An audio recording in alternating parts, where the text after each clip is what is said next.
Well, welcome back to Meet Me in the Penthouse. And as we continue to reintroduce ourselves, as we have just this beautiful studio, and we're so grateful to be part of Hurrdat 1. Shout out to Hurrdat 1.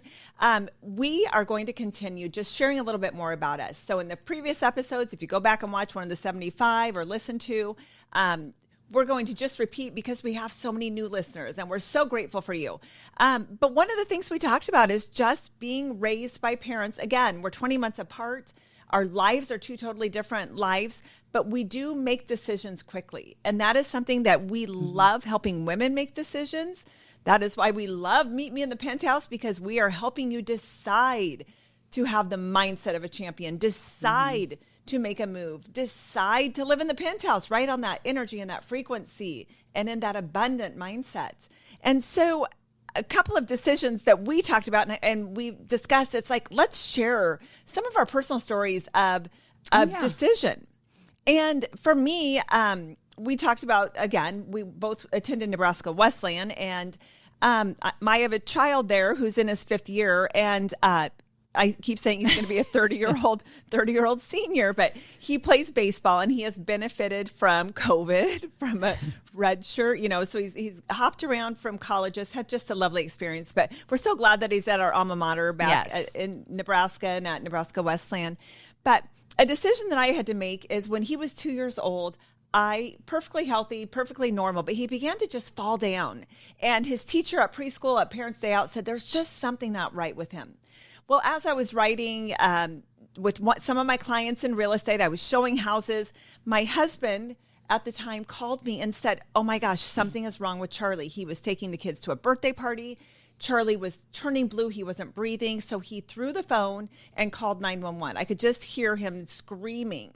And by the time I figured out where they had gone, because he obviously wasn't answering his phone, I called the police and they said there was an ambulance en route to a hospital. So when I arrived at the hospital, and all of our friends are physicians, they came out, the emergency room physician who was our friend, and said, you know what, Charlie had a seizure. He's going to be okay. Maybe it was fever related. Well, fast forward, Charlie was having about 100 seizures a day. And we were losing him. We could not get those seizures to stop. He didn't walk. He didn't talk. He wasn't eating well. And he was being life flighted because the seizures were, ambulance. We were in just several different hospitals. And they just put us on more pharmaceutical meds. So I knew that there was something wrong. And that is what Molly and I talk about, that knowing, that inner knowing. Because he was having, I'm going to drop back here for a minute. Like, he was having, they call them drop seizures. So he would be eating, picture a 2-year-old, and it's, when you fall asleep and your head just drops real fast, he would do those hundreds of times while you're eating. So I noticed that even as a physical therapist, like, that is not right. Like, he's doing, while he's eating, he was like Amy said, like, just like we thought, his shoes must be a little big. We were at Disneyland and he was walking just a bit behind me and he hit the ground. He just collapsed.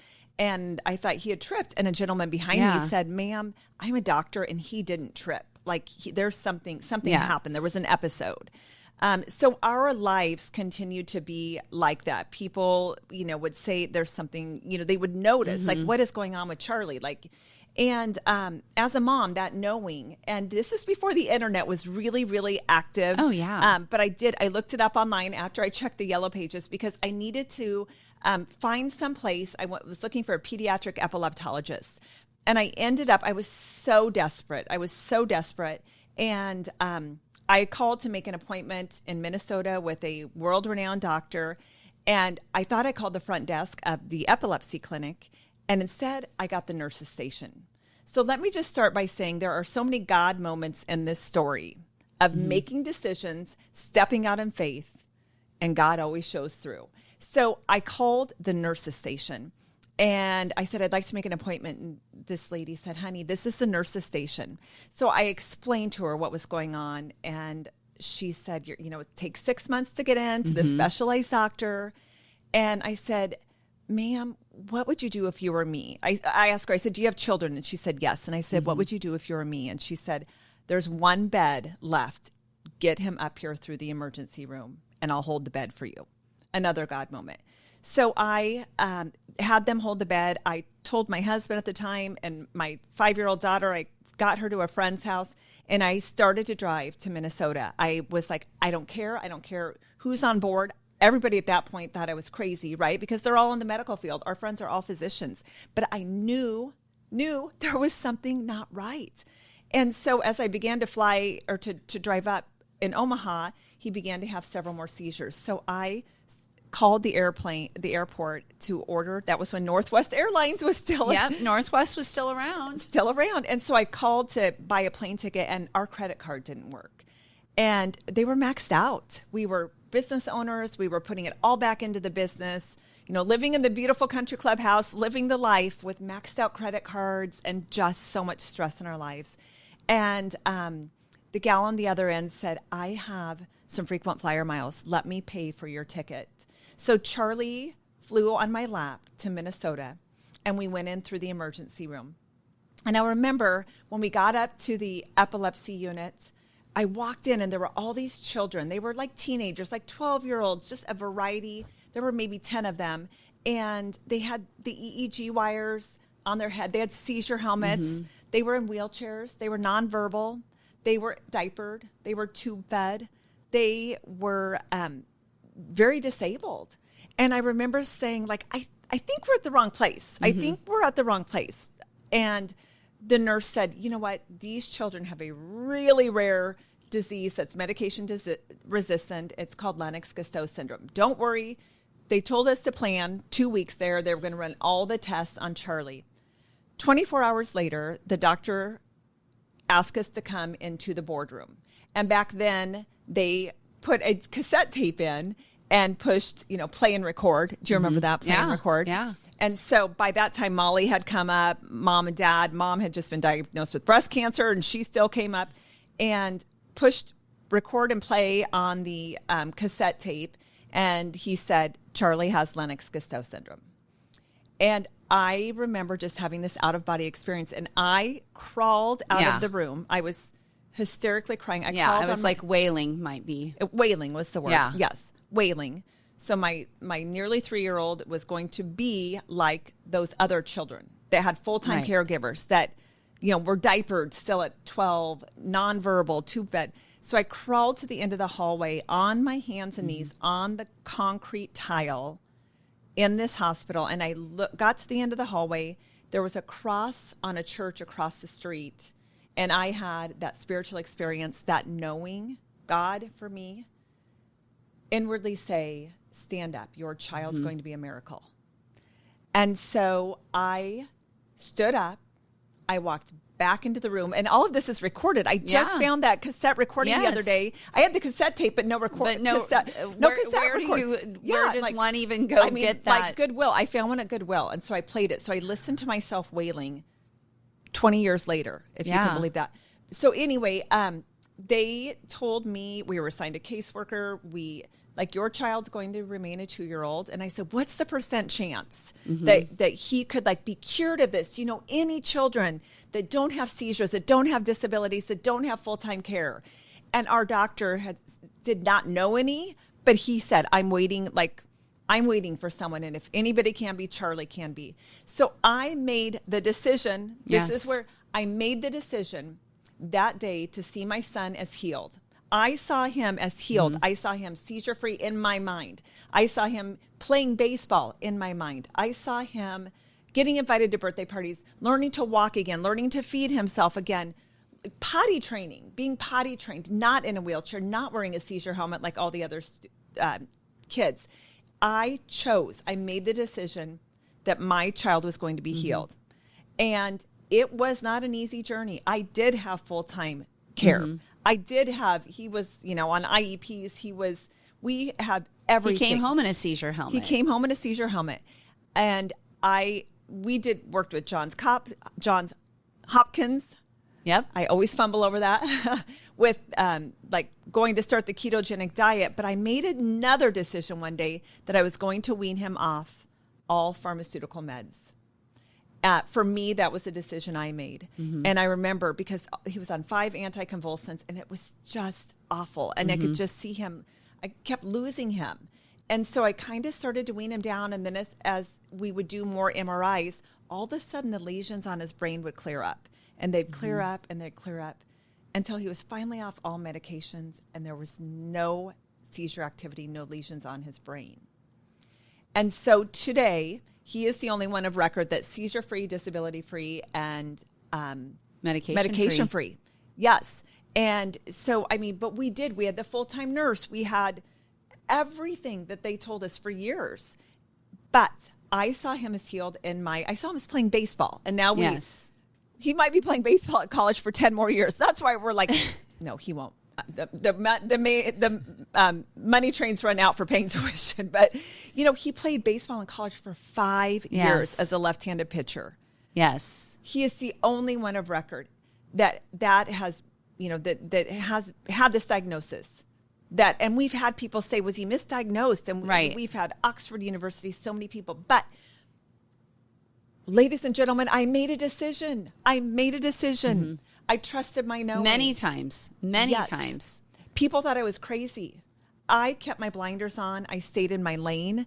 I didn't worry what other people thought. No, not for a minute. I know people made fun of me. You stayed in the same pink Victoria's Secret sweatsuit. Yes, pink velour. For like 6 months because you were like, you didn't even care at that point. You were clothes, I don't think. You were just like, I'm invested 100%. Like I've got blinders on. My son is healed. I'm going to be sharing my testimony in church. Yes. 6 months later, you honestly were. Well, I don't know what that was. It that fast? No, it was a few years later. I shared my testimony in church and have had articles written about Charlie. And again, now he's as a young adult, he does need to get off the payroll pretty soon. But anyway, we live with decisions, which is what we love to help you make decisions. Trust your knowing, trust your intuition.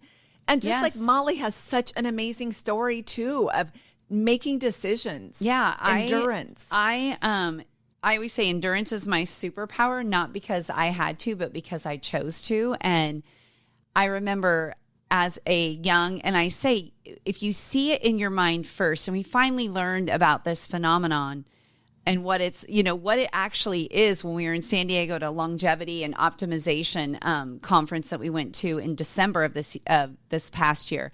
But it's again, that knowingness of, I wasn't a great athlete. I was nothing exceptional in high school. Yes, I played tennis, I played basketball, but it's not like I was the best one. She even bought beer in her basketball uniform. That's a little bit of a stretch. I really wasn't. Dad always says that. Yeah. However, he did take my senior high school picture into the liquor store and asked them not to sell to me anymore. So yes.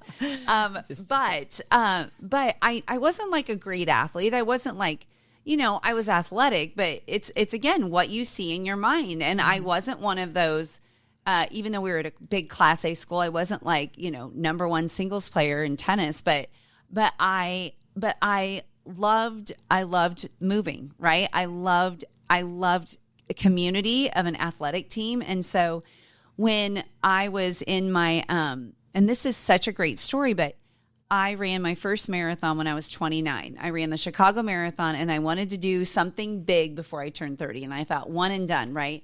Ran the Chicago Marathon. I did not have a sip to drink the whole time. And when I finished, let me tell you, I was not exactly Penthouse frequency. I was like, I think I'm dying. And of course, my parents were there and my husband. We left our 20-month-old at home with me, probably with Amy. Yeah, with Amy, as that would make sense. And so I finished, and Calvin's like, hey, all these people are drinking a beer, and I'm like, I'm dying. My dad's like, I think she's dying. So I thought I would do one and be done. Well, whatever. No, I haven't. So no, she hasn't. Came back and I remember, like, I loved it. I loved that you could run anywhere, that you could be anywhere and go for a run. And I still to this day have some of the best like visions of running, whether it's in Greece, whether it's in through Guatemala. in Guatemala, in New Orleans, in California, it doesn't matter where it is. It's just like those memories come back and it's so fun. I'm so grateful I have those, and you can always do it, right? You can always go do it. Even if it's raining, you can still go out. And so here I am a few years later. Sophie comes along and I am going to do another marathon in San Diego with my very best friend, that went to school at Colorado State. That best friend that I still have to this day. So we decided to do a race. Well, she's an accountant with her own firm. Bad timing to do a race during tax season. So she shows up. We do this race in San Diego.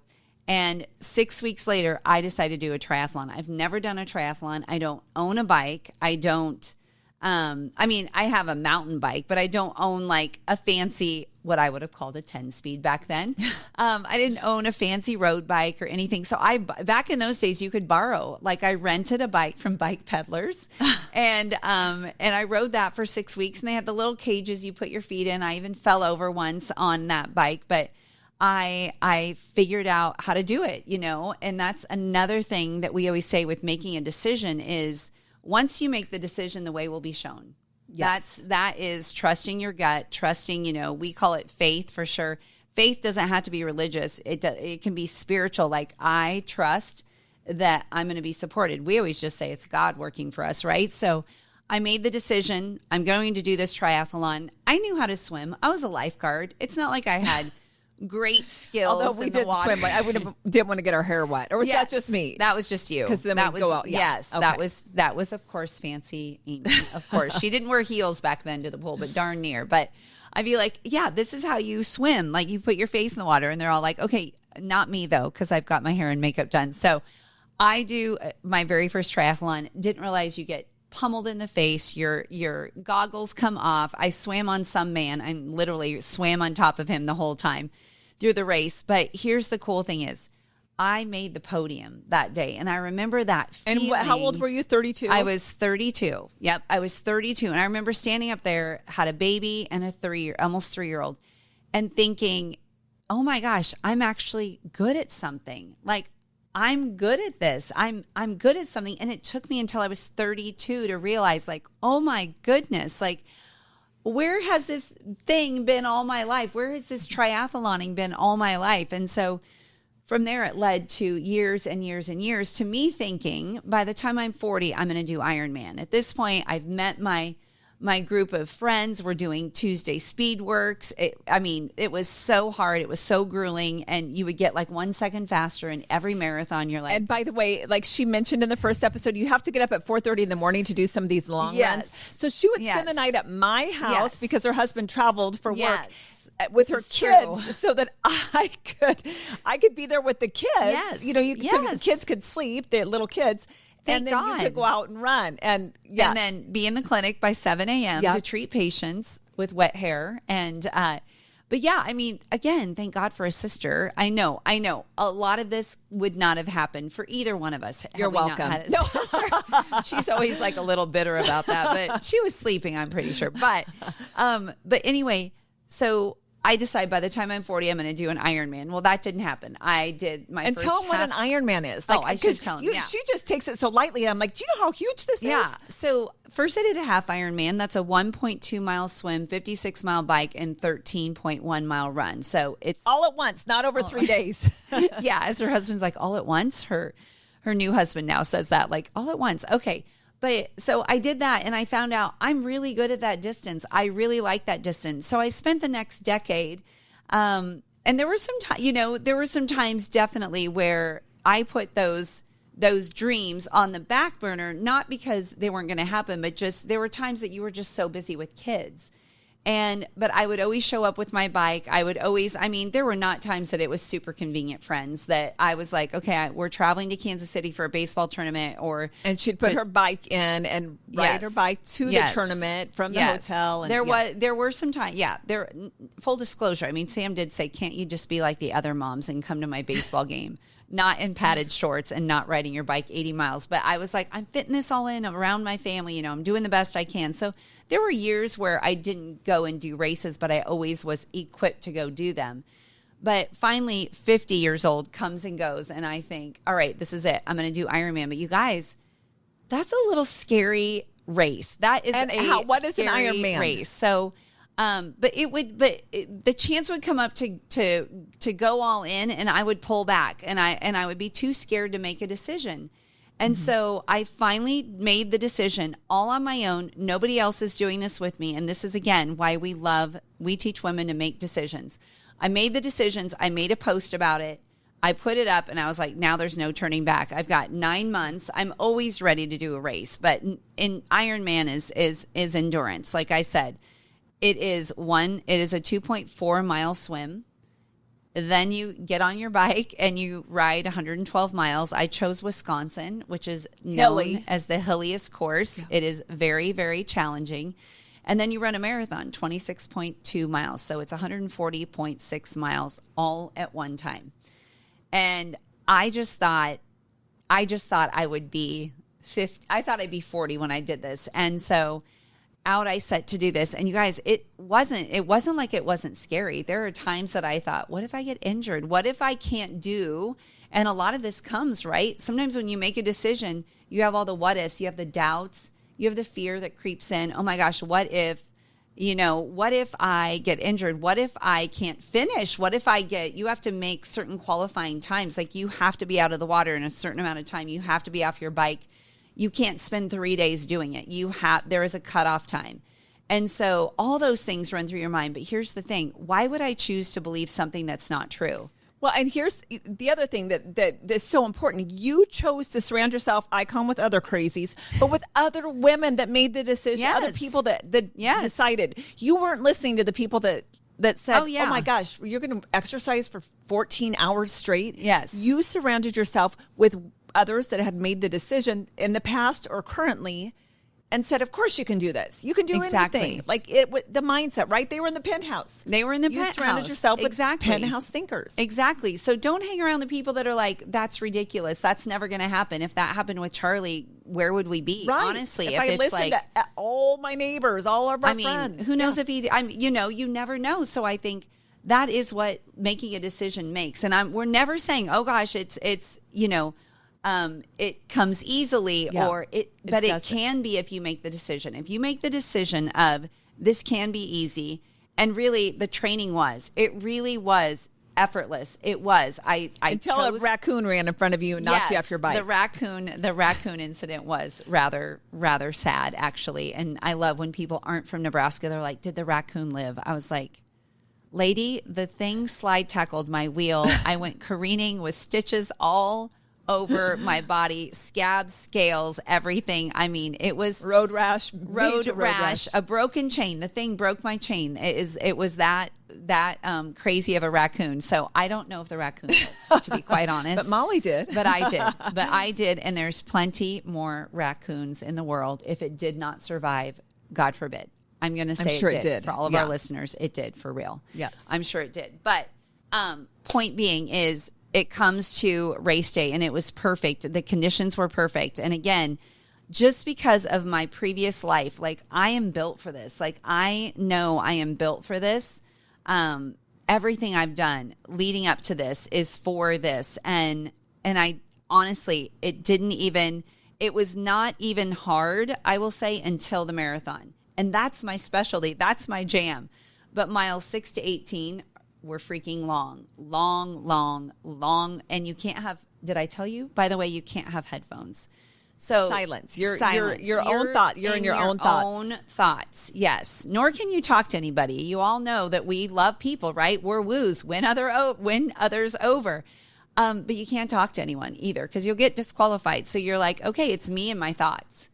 It's me replaying every podcast that dealt with hard, whether it was David Goggins, I'd replay his stuff in my head. Yeah. I'd replay the Iron Cowboy, James, that has done 100 Ironmans on 100 days. I kept thinking of him but there's only so much thinking you can do for that many miles. And I will say, truly, I could not have done it without our daughter, who doesn't like to run, who doesn't find enjoyment, who wasn't even dressed correctly. I mean, she did cute sneakers on, fashionable sneakers, a really cute sweater. And she's like, I just noticed that my mom, her energy was so much better when I ran with her. And I was like, just don't get me disqualified, girl. Just stay on the side. But She did. She ran the last 13 miles with you. And literally could not have done that without her. And when the man, honestly, the sweet man that took the bracelet off my ankle, you know, that you wear for your chip, he's like, "Are you okay?" Because I could not stop crying. And I was like, I thought I would be 50. I did not think I would be, or I thought I'd be 40.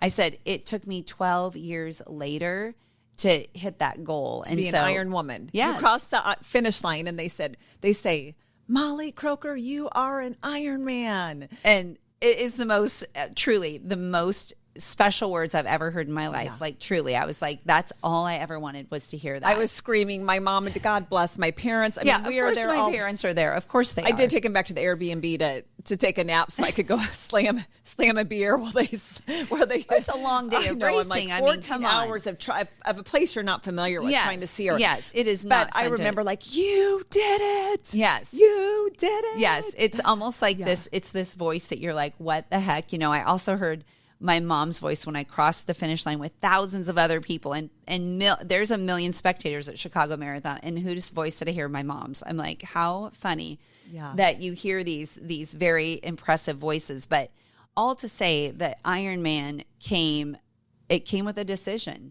And I could have kept pushing it off. I kept pushing it off. I could, and I did for a little bit. And you're too old. You're too busy. Your kids, and like all the excuses. Good God, I was 52. Not that is young. I mean, I know we've all seen the 80-year-old woman, and that will be me. That will be me. Oh God, we told her I mean, it takes a lot to train. I mean, then she's not as much fun. She doesn't go out and have cocktails with us. I mean, it does take a lot out of the family. It does a little bit. So, but I'm like, I see that, and I'm like, I'm inspired. I'm like, oh my gosh, and that's what we want to do. And that's our mom. I mean, that's what our mom does. Yes. Yeah. I mean, she's 80. She's out. I mean, she doesn't do triathlons, but she walks 10 miles a day. I mean, that's. I mean, she doesn't care if it's cold. She's a good old farm girl. So off she goes. So, yeah. And now I just have to insert, because our dad, when we went to Nebraska Westland, said, if you girls ever get a tattoo, we will not be paying for your college education. So I am still tattoo-less.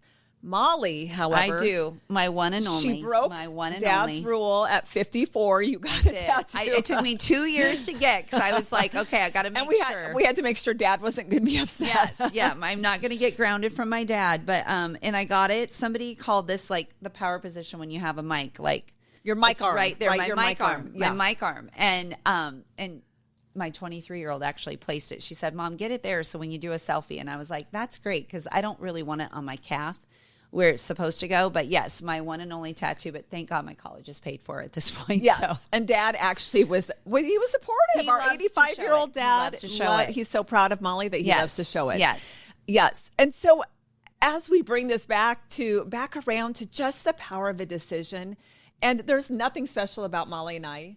No.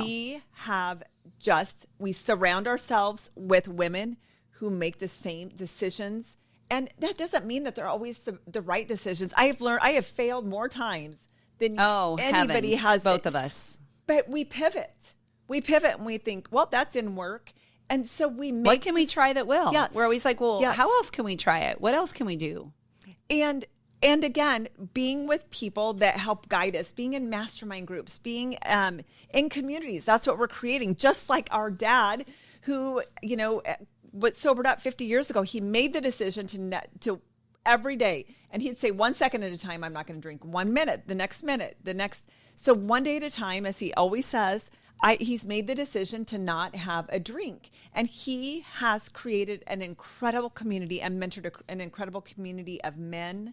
And that's just been so much fun to see. We have seen that just from the power of decisions. And so as we continue on this journey, we are going to help. That is like our passion. Yes. Is helping women make decisions. And that's why we've created this platform of bringing our voices out, like speaking, coaching. This is kind of a multifaceted thing with our podcast, with speaking, with coaching, because at the end of the day, and I love saying this, is we don't teach women to do more. We teach them to become more.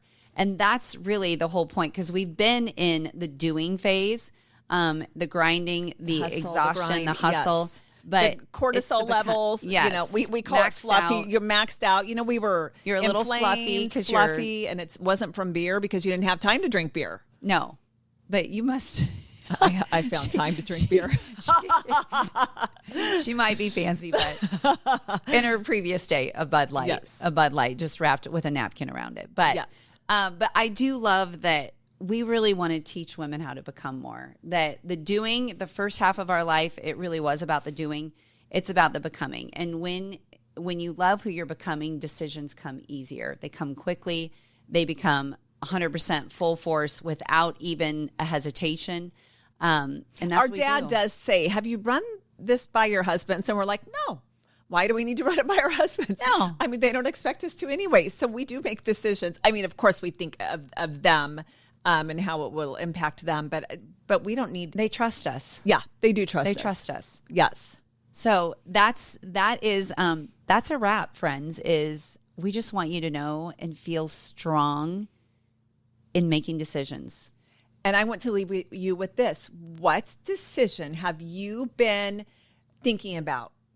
Have you been like that maybe wakes you up at 3 a.m?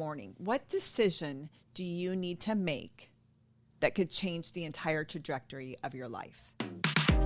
Thanks so much for joining us for another episode of Meet Me in the Penthouse. And we would love to have you follow us at www.sistersnextdoor.com. Anywhere that you listen to your podcast, please feel free to give us 5 stars because we know you're going to find us fabulous, and pass this along to any friends that you know would enjoy this episode.